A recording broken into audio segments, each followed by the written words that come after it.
Hi guys, welcome back to my channel Lush Foliage. So I have got this beautiful small baby Aglaonema green bowl.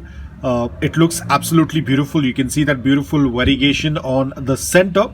The entire leaf is not going to turn silver in color. It is just the center. Now, as I said, it's a very small plant. I've got a baby plant. As and when it starts to grow, the silver will get a little bit broad, but it will still have the green borders, and it absolutely looks beautiful. So this is one of the Aglaonema. Now there are so many varieties of Aglaonema, and a lot of people say that they find it little difficult to grow Aglaonemas. Now I would say the colored ones or the variegated ones like the red, the pinks, or the whites, they are a little bit more fragile or more delicate as compared to the green ones. The green ones are super hardy Aglaonemas. So if you are a fan of Aglaonemas and you want to get some of them, for some reason you are not able to grow the reds or the pinks, then get the green ones. These are much easy and very easily get acclimated or adjusted in the new environment. Again, they don't have a very high maintenance. They are very low maintenance plant. All you have to do is just give them a good amount of indirect bright light. Refrain from giving any direct sunlight because that damages the plant. Maintain a slight amount of moisture in the soil, but not soggy wet soil. The soil has to be loose, porous, well draining. It should not retain too much of moisture. At the same time, it should have a very even slight amount of moisture. That tends to work out really well for them. Now, talking about propagation, you might have seen a couple of my videos. I've also put the link in the description below. You can check it out. It is so easy to propagate Aglaonemas, and let's say now this plant, in another year's time, probably I'll have 2 or 3 more of them because they will start to put out new shoots. This plant is quite young, but very soon it will start to grow. Again, now during the winters, the growth is going to slow down because they tend to, I wouldn't say go into a complete dormancy, but they tend to slow down their growth. So probably this winters, I won't be able to see much of the growth, but yes, during the summers, that's when their growing period, it will start to grow much faster and it will start to put a lot of offshoots. So that is going to be one of the best time to propagate them.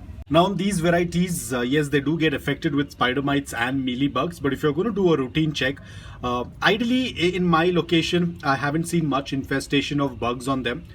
Because most of my plants are free from any kind of pest. But yes, if your garden, there are some plants that are affected with mealybugs or spider mites, then it will transfer onto this plant. Ideally, it does not get affected much, but always do a routine check, as I've said this. Fertilizers, you can go with any liquid based fertilizer. That tends to work out really well because liquid fertilizers tend to get absorbed by the plant much easily. The plants tend to absorb liquid fertilizer much faster as compared to the solid or the slow release fertilizer. So I have always preferred to go with liquid based fertilizers, and that tends to work out really well. Again, not during the winters, do it during the summers and it's going to work out really well. During the monsoon season, the best thing what you can do is give a good amount of rainwater. That tends to help the plants become really strong, and that's what I have been doing all this while. So overall, it's a very easy to grow plant. Yes, these plants are toxic, so ensure you're keeping this plant away from the reach of small children and pets. If the leaves are ingested, it can be toxic. Other than that, it's a very easy to grow plant, especially the green ones. So if you're looking out for a very easy, low maintenance plant, then Aglaonemas are one of your selection. Again, there are so many varieties in the green color. Probably one day I will show you all of the varieties that I have. They all look very similar, but there is a very minute difference, especially in terms of the variegation or in terms of it having a very different color on it. Most of the green ones look very similar, but they always have a very different pattern on them. Mostly they have silver and whites on them, so that looks absolutely beautiful. Some of them have stripes, some of them just have this one vertical line like this, so they look absolutely beautiful in a group. I'll definitely share it with you guys once I have time. I'll show you all the different varieties that I have, which look very similar, yet they are very different in terms of the pattern on the leaves. So guys, that's all about it. I hope that this video was helpful to you. If it was, please hit the like button, and if you're new to my channel, please consider subscribing to it. Until then, take care, stay safe, and keep planting.